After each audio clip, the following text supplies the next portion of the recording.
sabar itu pahalanya juga jannah. Wasabru thawabuhul jannah. Orang sabar itu pahalanya surga. Sehingga enak terus dia. Karena dia tahu tujuannya kemana. Nah, ini kalau orang nggak tahu tujuannya kemana, ini yang repot. Nah, saya pernah ketemu yang seperti saya sampaikan beberapa waktu lalu.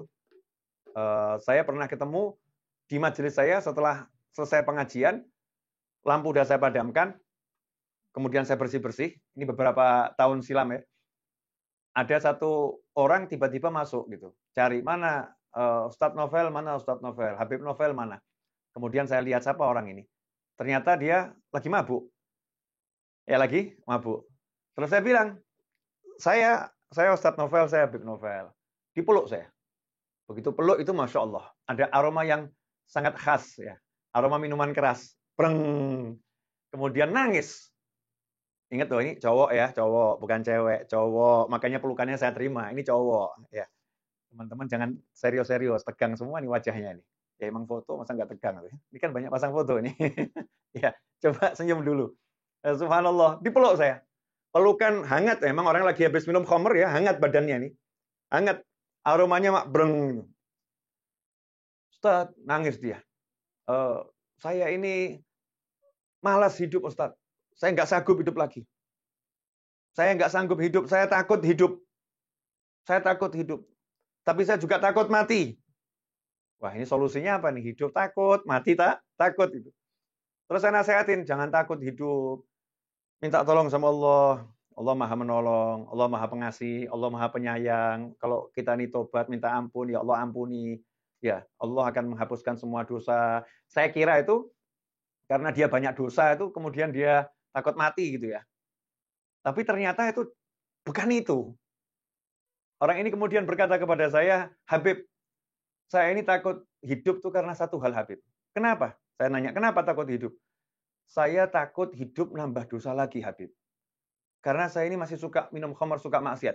Jadi kalau saya hidup tuh saya nambah dosa Habib. Saya takut sama Allah, ini hidup kok nambah dosa terus ini. Takut saya sama Allah. Dan saya kalau mati itu saya takut karena saya sadar dengan tambah dosa terus ya nanti saya di akhirat dihajar malaikat saya. Disiksa nanti di akhirat. Jadi saya ini hidup takut nambah dosa, mati takut disiksa Ustaz. Nah, akhirnya saya yang dengar saya yang nangis itu. Saya peluk, saya nangis sambil saya tepuk-puk gitu ya. Terima kasih nasihatnya.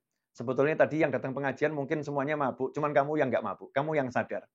Karena sekian banyak orang nih tadi, termasuk saya, setiap hari nambah dosa, mungkin belum punya rasa takut. Tapi kalau kamu nih bisa punya takut sama Allah Ta'ala dengan nambah dosa, takut nambah dosa lagi, takut nambah dosa lagi, berarti hatimu tuh hidup betul. Alhamdulillah syukuri kamu udah punya hati yang hidup. Tinggal mulutmu, fisikmu nih yang masih kena nafsu ya. Mudah-mudahan nanti bisa diberi Allah kekuatan untuk meninggalkan yang sedang kamu lakukan. Dan saya juga diberi kekuatan meninggalkan keburukan yang saya lakukan. Terus saya bilang, mau kemana sekarang? Mau pulang katanya. Sama siapa? Sama teman. Nah, temannya di mana itu? Sambil nunjuk ke jalan. Ternyata di jalan ada pria lagi tepar gitu ya, tepar di tengah jalan. Ternyata mabuknya lebih berat. Nah, setelah itu dibangunkan temannya, dua-dua boncengnya dalam keadaan mabuk. Nah, ini saya menarik, saya dapat ilmu dari pemabuk. Justru pemabuk ini yang sadar, sementara kita yang nggak mabuk ini yang nggak sadar. Nah, kenapa pemabuk tadi bisa sadar? Karena dia tahu tujuannya akhirat. Jadi tujuannya akhirat, tujuannya jannah, tujuannya Allah. Bahkan dia lebih mulia, tujuannya Allah. Saya tambah dosa, saya takut sama Allah. Gitu.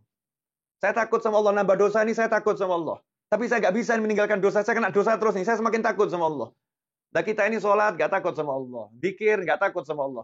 Karena tujuan kita belum mantap gitu, belum jelas kelihatan di tubuh kita ini arahnya kemana, ya tujuannya kemana.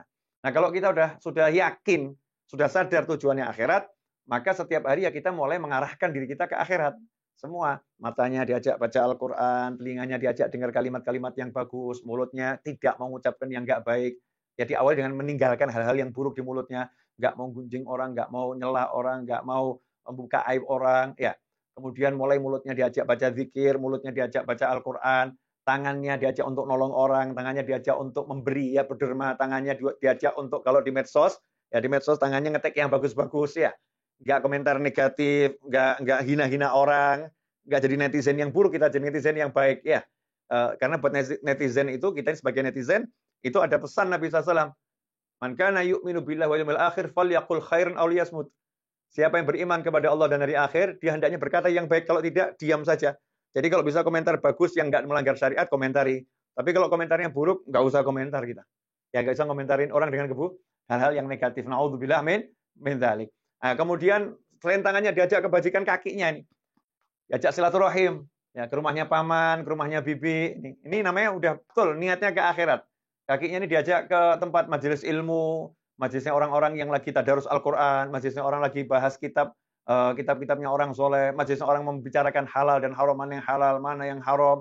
Diajak nih kakinya, perutnya diajak untuk makan yang halal-halal. Jadi kalau ke restoran nanya dulu nih halal enggak ini. Bukan cari yang enak, bukan cari yang lagi viral, yang lagi happening, enggak cari yang lagi happening. Lagi happening cek dulu. Ini happening di jannah apa di nar ini? Happening di surga apa happening di neraka ini? Kita cek halal enggak itu. Kalau enggak halal ya udah, bye-bye.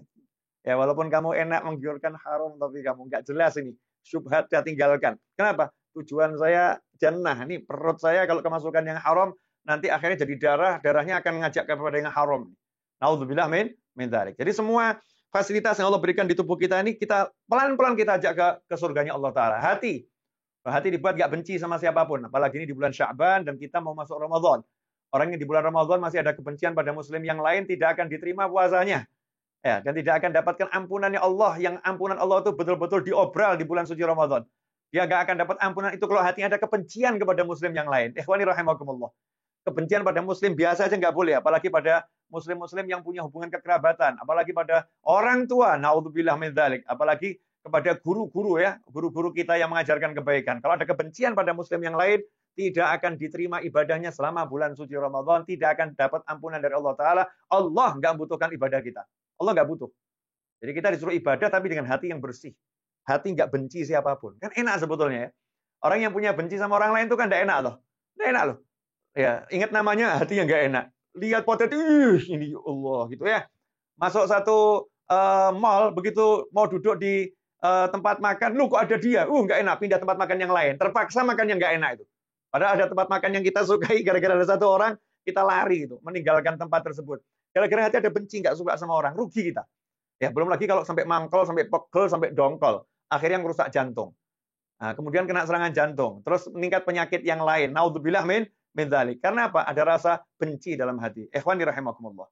Jadi semua yang saya sampaikan ini, meskipun sekitar 30 menit sudah saya bicara, mudah-mudahan berkah dan manfaat. Ya, insyaallah begitu. Selanjutnya tanya jawab waktu saya kembalikan kepada Mas moderator.